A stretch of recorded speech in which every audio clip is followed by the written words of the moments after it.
Today we continue with section 41 of the Kitzur Shulchan Aruch.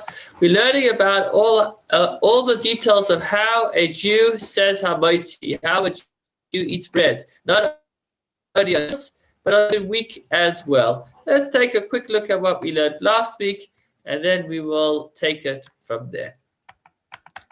So we spoke about how, first of all, it is a mitzvah to say HaMotzi before we eat. It's a rabbinic mitzvah, and to bench after we eat, which is a biblical mitzvah. We spoke about not making interruptions between washing our hands for bread and actually saying HaMotzi, and that up an awkward moment when someone walks into the house just then. We spoke about cutting the bread, that we should cut the bread in the choicest part of the bread out of honor for the bracha, and that we should cut not too small a slice so we don't look greedy, neither too wide a slice so we don't look like a glutton. But on Shabbos, we could cut a nice big slice because it's not about us, it's about the honor of Shabbos. We spoke about when we say the bracha HaMotzi, we should actually hold the bread with both hands with all 10 fingers. And we said that actually corresponds to 10 different mitzvahs that are associated in the making of bread. Not to plow with an ox and donkey, not to mix different seeds together, to leave different sections of the bread for the poor, not muzzling an animal, special grades that were given to the Kohen, the Levi in Jerusalem, and finally the mitzvah to separate a section of the challah for the Kohen. So since there are 10 mitzvahs associated with the baking of bread, we actually hold all 10 fingers on the challah when we say HaMotzi. Now there's actually much more. That's just one reason why, or I should say, one reason which has 10 points in it of why we hold the challah with all 10 fingers. Here are a few more reasons. Rabbi, can I ask you a question? On Shabbos, you use two challahs. Correct. So do you pick both challahs up with your finger, which yes. means that your 10 fingers are not going to be on both challahs? I guess in a combined effort. Okay. But yes, correct. You're not going to be able to put all 10 fingers on two challahs. Yeah. That's not. I don't think that's possible. But you do have all 10 fingers on two challahs because you're holding them together. So I guess the vibes go through. Okay. So that's one reason, because there are 10 mitzvahs associated with the making of bread. There are also 10 words in the bracha of HaMotzi. Baruch atah Hashem Elokeinu melech ha'olam HaMotzi lechem min haaretz. 10 words. So corresponding to the 10 words of HaMotzi, we have 10 fingers on the challah.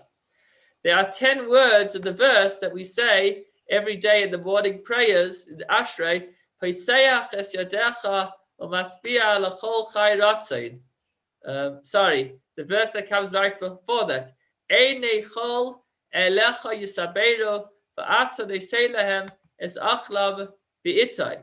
So again, it's Einei chol elecha yisaberu, Einei chol elecha yisaberu. The eyes of all are towards you, and you give them bread in their time. So again, a bracha talking about how Hashem gives us what we need. Again, 10 words.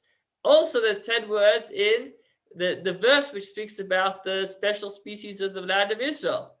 Eretz, Chita, Sa'ira, V'gepna, Ta'eda, V'nima, Eretz, Zayis, Sheven, and Vash. I don't know where Moshe is and Tzachi, they'd be able to help us out over here. So land of wheat and barley, that all again has 10 words. Yeah.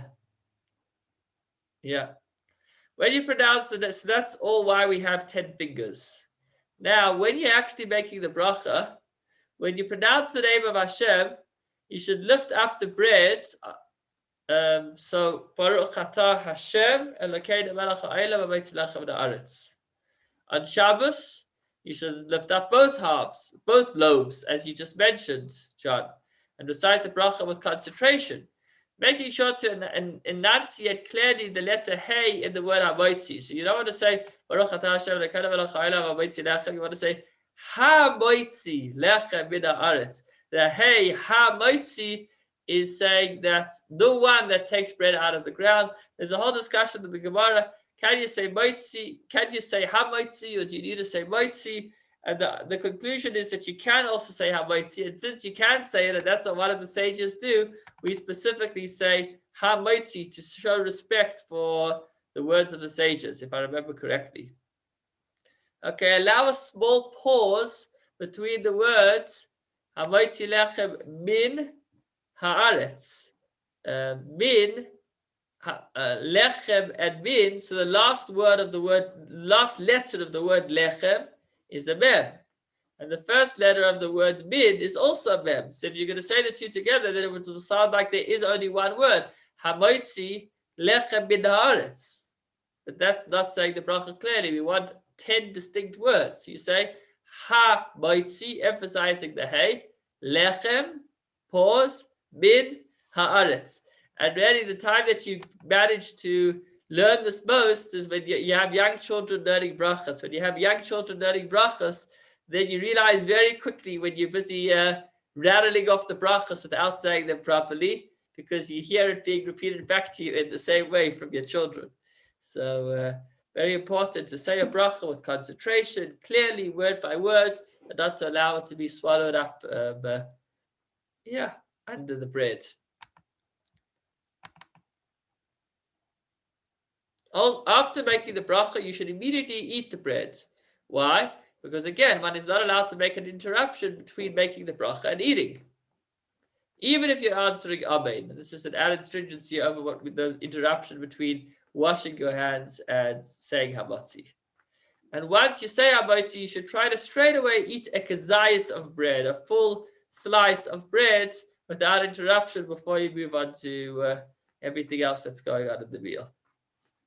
Because that way the bracha falls on a complete entity. Even if you eat the slightest amount, you could already make a bracha. When saying HaMotzi, you should try to have a slice and then move on to your meal. So that is all as far as holding it and saying HaMotzi. Who would have believed? You would think that, okay, it's kind of simple. You just say HaMotzi. But yeah, we had in halacha number 5 a whole lot of fascinating procedure in order to make the challah that we eat all the more special. Here's an interesting one. Let's throw salt on it, spice it up a little bit. It is a mitzvah to have salt on the table before making HaMotzi and to dip the piece of bread into the salt. Why? Because our table is compared to the altar, the table that existed in the Beis HaMikdash, in the temple. And food on our table corresponds to or represents the food that existed on the table in the Beis HaMikdash. And with regards to the Beis HaMikdash, the verse says that on any offering, there must be salt. So there's actually a biblical violation. One of the 613 mitzvahs is that no offering may be offered without salt. So since our supper table in some way mirrors the grand table of the grand meal of offerings being brought to Hashem, therefore, just as in the Beis HaMikdash, salt was served, so too, any time we have bread, we should first bring salt to the table before we say HaMotzi and dip the bread in the salt before proceeding to eat it. Okay. And on that note, once we're talking about a table being compared to an altar, you certainly wouldn't want to kill any insect on the table. Something else that I heard growing up in school, often shulchan do'ev le'mizbeach, and therefore a person shouldn't stand on a table. Now, it's not a law, it's not a prohibition. So if the only way you could reach that light bulb is by getting onto the table, then that probably works. But generally one should avoid standing or sitting on tables.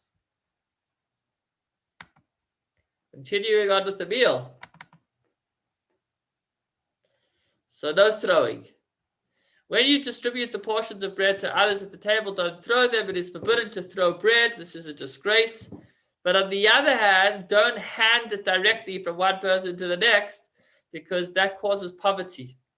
I'm not sure why, but there's a list of different things that cause poverty. We mentioned different things along the way. When we spoke about washing our hands for bread, we said drying our hands on our clothes brings poverty. And another thing that brings poverty, should never befall any of us, is passing bread from hand to hand. So then what do? You can't throw it and you can't pass it.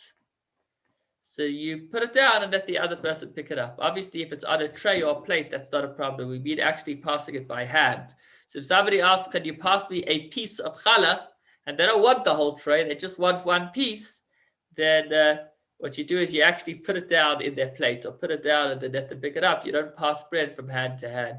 It's interesting that the Sfardim actually specifically do throw the bread, and it's out of the excitement for eating the Shabbos meal or out of excitement of the bracha. But for Ashkenazim, this is something that is not allowed. So not often do you have a scenario where not only are there different opinions, but they're actually contradictory opinions. So yeah, I think most of us over here are Sephardi. Now, once it comes to making the bracha, the last three halachas, halachas 8, 9, and 10, speak about when you are going to eat, you want to, as we mentioned already in halacha 3 and 4, you want to make the bracha as honored as possible. Just like if you want to celebrate somebody, you would want to celebrate them in their moment that they shine most, because then that will be a much greater honor to the person. So that could be an analogy for when we want to praise Hashem, we want to praise Hashem in the greatest way possible. And therefore, what we're going to discuss in the next three halachas, halachas 8, 9, and 10, is that we should, there's a hierarchy when you are making HaMotzi, what to make the bracha on, to make that bracha all the more special. So earlier in halacha 3 and 4, we spoke about which part of the bread to cut, which also had to do with where the bracha lands on which slice. And we said you should cut into the part of the bread that is most favored. And now we're going to speak about not within a single loaf, but if you have different rolls, then what do you say HaMotzi on? So if you have some kind of display, some kind of tray, like sometimes they have by events of all different types of bread, slices and rolls and wheat and barley. So what do you say the bracha on? You say the bracha on whatever will give the bracha the greatest, and das Hashem, the greatest amount of honor. Let's see the hierarchy. So it's best to say HaMotzi on the best bread possible. Therefore, if you have in front of you a piece of bread and a whole loaf, and you plan on eating them both, this is the key. He's going to mention this again at the end.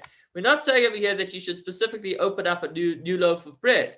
Rather, if you had on your table, this isn't just Shabbos, this is any day of the week. This could be on a Monday night supper table. If you have on your supper table both a whole bagel and a half a bagel, and you're planning on eating 1.5 bagels, or you're planning on eating both, so then if they're both wheat bagels, or whole wheat bagels, or white bagels, so you should make the bracha on the bagel that is complete, or on the loaf of bread that's complete, because that's more honorable. Even if the whole bagel is smaller than the half a bagel, it's more honorable to have a whole item than a half a item. So if both pieces of bread are of the same type of wheat or the same type of grain, and you're eating them both, then you should specifically make the bracha on the whole piece of bread. But if they're not made out of the same grain, one is of an inferior quality, so you've got some Italian bread and some French bread, and I guess I wouldn't be able to advise which one is the better, but if you have two types of bread and one is inferior to the other, then the examples he gives, if the whole loaf is made of spelt, which is lower, it's not as satiating, and the cut piece of bread is made out of wheat, even if the piece of bread is smaller than the loaf, you should say the bracha on the piece made out of wheat, because bread made out of wheat is more honorable than bread made out of spelt. I think this may possibly vary through the generations. If, however, the whole loaf is made out of barley, even though it is inferior to wheat, nevertheless, since barley is clearly mentioned in the Torah, and since the loaf is a whole one, so you should actually do both. You should hold in your hands both the whole loaf of barley and the half a loaf of wheat, or in fact, or the whole bagel of barley and the half a bagel of wheat, and make the bracha on both. You put the cut piece underneath the whole loaf, make the bracha, and break off from both of them at the same time. That's how you maximize on the honor of the bracha. If they're both whole, or they are both already sliced, or they both made of the same grain, then you would make the bracha on the purer. So if you've got white bread and whole wheat bread, white in the times of the Gemara was more expensive. It was quite a process to be able to filter out everything else. Nowadays, perhaps that has been reversed. Today, whole wheat bread is more expensive than white bread since the machines do it fairly easily, and the health bread is healthier. If they're both equally pure, then you could make the bracha on whichever one is larger. So that's your hierarchy. There's quite a lot there to remember. But if it's all the one type of bread, start with make the bracha on the whole piece of bread. If one is wheat and one is barley and one is of another ingredient, then make the bracha on the wheat, even if it's only a slice. But if it's wheat and barley, half a slice of wheat and a whole barley, then make the bracha on the two of them together. If you have both wheats, but different types of one's finer than the other, then you should make on the choicier piece of bread. And if they're both of the same level of choicier, they're two slices, then you should make the bracha on the larger slice. But the key is that you want to make the bracha as honorable as possible. Welcome, Moshe. We had a question for you before, but we'll come back to you afterwards. Okay. If you have breads, both made by a Jew and bread made by a non-Jew, remember we learned earlier how usually food made by a non-Jew is not kosher, but an exception was made to bread. So you've got both some Shoshana's bread on the table, or some pick and pay bread, as well as, or ritz challah, as well as some Albany breads. They're both kosher, but one was baked by a Jew and one was baked by a non-Jew. And you're a person that is not particular about only eating bread baked by a Jew, because we said bread baked by a non-Jew is also allowed if you prefer it.